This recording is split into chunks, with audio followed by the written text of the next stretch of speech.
फरीदाबाद के इस क्षेत्र बसंतपुर में इसी तरह की स्थिति 2023 में जो है सामने आई थी और उसके बाद अब 2025 में जो हालात हैं वो देखिए किस तरह से बिगड़ रहे हैं। लोगों को घरों को खाली करके सुरक्षित स्थानों पर पहुंचने की जो बात है वो जिला प्रशासन की ओर से कही जा रही है और लोग लगातार अपने मकानों को छोड़कर सुरक्षित स्थानों तक पहुँच रहे हैं। लेकिन अभी भी बहुत सारे ऐसे लोग हैं जो इंतज़ार किए हुए हैं कि अगर पानी वापस हो जाता है यानी कि सूख जाता है तो राहत मिल सकती है, लेकिन ऐसा स्थिति बनती हुई नज़र नहीं आ रही। जिस तरह से हथनीकुंड बैराज से पानी छोड़ा गया है और लोग अब यहाँ से सुरक्षित स्थानों तक पहुँच रहे हैं। भाई साहब एक बार नाम अपना बताइए। मेरा नाम राजकुमार पिप्पल है जी। राजकुमार जी, क्या स्थिति है ये और कैसे बच रहे हैं लोग, अपने आप को सुरक्षित स्थानों पर ले जा रहे हैं? क्या प्रशासन कोई मदद कर रहा है, सरकार की ओर से कोई मदद? नहीं, सरकार की ओर से तो कोई मदद नहीं है, बस सरकार ने अलर्ट किया हुआ है कि भाई आप लोग चले जाओ यहाँ से खाली करके, लेकिन जाएँ कहाँ लोग? कहाँ जा रहे हैं लोग वैसे बचकर? अब उस तरफ उनको पूछता कि उस पर किसी को कमरा मिल गया है वो जा रहा है वहाँ पे, किसी को नहीं मिला है वो पड़ा रोड पे पड़ा हुआ है। सड़कों पर भी लोग? जी, सड़कों पर हैं लोग। कैसे कितने दिनों तक लगता है कि ये पानी सूख जाएगा? क्योंकि कितने दिन जो है लोगों को सड़कों पर रात गुजारनी पड़ेगी, क्या अंदेशा जिस है? हिसाब से पानी बढ़ रहा है उस हिसाब से अब तो लग जाएंगे इसको उतरने में, सूखने में। आप 10 दिन 15 दिन तो मान ही लो कम से कम पूरी तरह सूखने में। अच्छा, तो कोई प्रशासन ने कहीं ठहरने की व्यवस्था की हुई है? नहीं, अभी तक तो कुछ नहीं, कोई नहीं। तो हर साल इसी तरह की स्थिति लगभग बनती है यहाँ पर? नहीं, एक साल छोड़ के एक साल, मैं तो यहाँ 25 साल से रह रहा हूँ, पर ये 2-3 बार से ज़्यादा देखी। 2023 में आई थी इस बार, और इस बार भी ज़्यादा थोड़ा अलर्ट सुन रहे हैं कि काफ़ी उसी समय का उसी तरह का पानी आने वाला है। तो देख सकते हैं कि लोग वहाँ पर धीरे धीरे जो है निकल रहे हैं और घरों को छोड़ने को मजबूर हैं, लेकिन कहाँ जाएंगे ये कहना मुश्किल है। किरायों पर मकानों पर कमरे ढूंढ रहे हैं लेकिन बहुत मुश्किल से मिल रहे हैं। आप यहीं रह रहे हैं, अभी जा रहे हैं छोड़कर निकलेंगे कहीं और? हमारा तो यहाँ पे घर नहीं है, हम बसंतपुर में रहती हूँ। अच्छा। और यहाँ पे जो पब्लिक फंसे हुए हैं ना, इसके लिए प्रशासन व्यवस्था करना चाहिए। कम से कम पल्ली दो रात को गुजारने के लिए, पर रोड में मलुआ डालो, कम से कम बसाव हो जाए। लेकिन प्रशासन कह रहा है इस उचित स्थानों पर रोका जा रहा है, ठहराया जा रहा है, खाने पीने दवाइयों की व्यवस्थाएं हैं। खाने पीने के लिए तो कोई अभी शासन नहीं दिख रहा है। आप लोग को देख रहे हो कहीं भंडारा लगा हुआ का? कुछ नहीं है।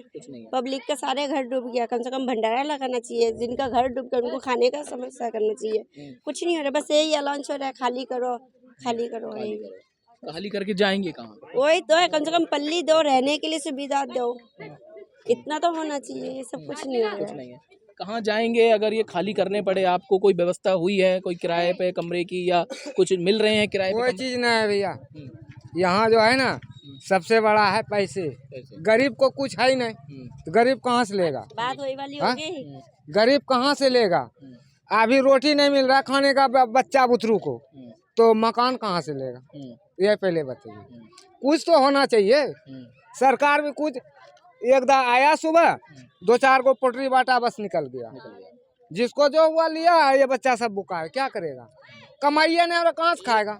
1 महीना से रोजी रोजगार सब बंद है, सब चीज बिल्कुल बंद है। लेके आ रहा है जा रहा है। रोजी रोटी जो भी चल रहा था, मजदूरी, लेबर, मिस्त्री, सब हड़ताल है, बंद है।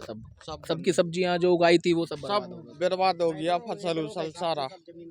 सब सामने में और जितने समय तक जो आप जो सब्जियां उगाते हैं वो अगर बर्बाद हो जाती तो फिर कैसे अब घर का गुजारा हो पाएगा? कितने दिनों तक संकट जो है रहेगा ये आर्थिक स्थिति? गुजारा क्या करेंगे? किसान लोग हैं, इनको तो ज़मीन इन्होंने ले रखी है, वैसे ठेके पे सालाना पे लेते हैं। सब्जी तो सारी बर्बाद हो गई। ये तीसरी बार पानी आया है। 2 बार ऐसे बहुत आ चुका है, यहाँ से वापस हो गया, इतना आया। इस बार अब और ज़्यादा आ गया है पानी। कोई व्यवस्थाएं हैं कुछ रहने की? कहाँ जाएंगे अब लोग यहाँ से? रहने की अभी कोई व्यवस्था नहीं है। अच्छा। कुछ लोग रूम लेके शिफ्ट हो चुके हैं, जिनको नहीं मिला वो ऐसे ही सारे लोग देखो पड़े हुए हैं, खड़े हैं सारे। पुस्ते के रोड के किनारे मिलेंगे। अभी तो कोई नहीं है, बस प्रशासन वाले आते हैं, कहते हैं कि भाई खाली करो। कितने दिनों तक ऐसे ही गुजर बसर चलेगा? सड़कों पर कैसे रह ये सर देखिए, कम से कम नहीं, इसमें महीनों दिन लग जाता है सूखने में। बदबू फैलेगी, इतनी सड़ी हुई बदबू आएगी। फिर उसके बाद ना तो बिजली लगने, कुछ बाहर निकलने लगे हम देख रहे हैं। कीड़े क्या सांप तक निकले हैं। अभी जो पिछला पानी आया था, कई बहुत बड़े बड़े सांप घरों में घुस गए, निकले बहुत सारे।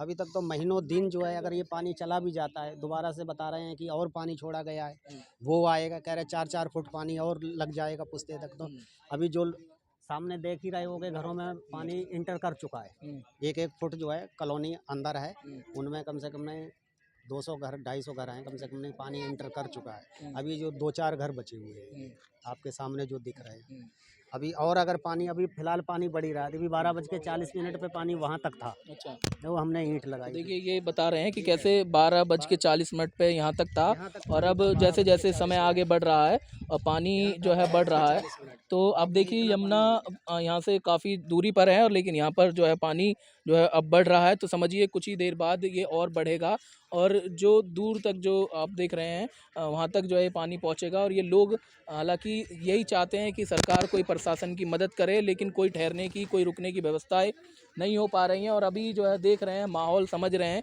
कि क्या कुछ किया जा सकता है, क्योंकि जो किराए पर जो लोगों को जाना था वो किराए पर अभी अब कमरे नहीं मिल रहे हैं। लोग सड़कों पर ही जो है अपना सामान लेकर रुकने की जो है मजबूरी कहें या फिर कहें कि स्थिति इस तरह की पैदा हो गई है कि अब जाएं तो जाएं कहाँ। हालांकि वादे दावे सरकार प्रशासन कर रहा है, लेकिन कितने वादों में दम है ये जनता बखूबी बता रही है। सहयोगी राकेश के साथ संदीप गोयल, JEK 24/7 न्यूज़, फरीदाबाद।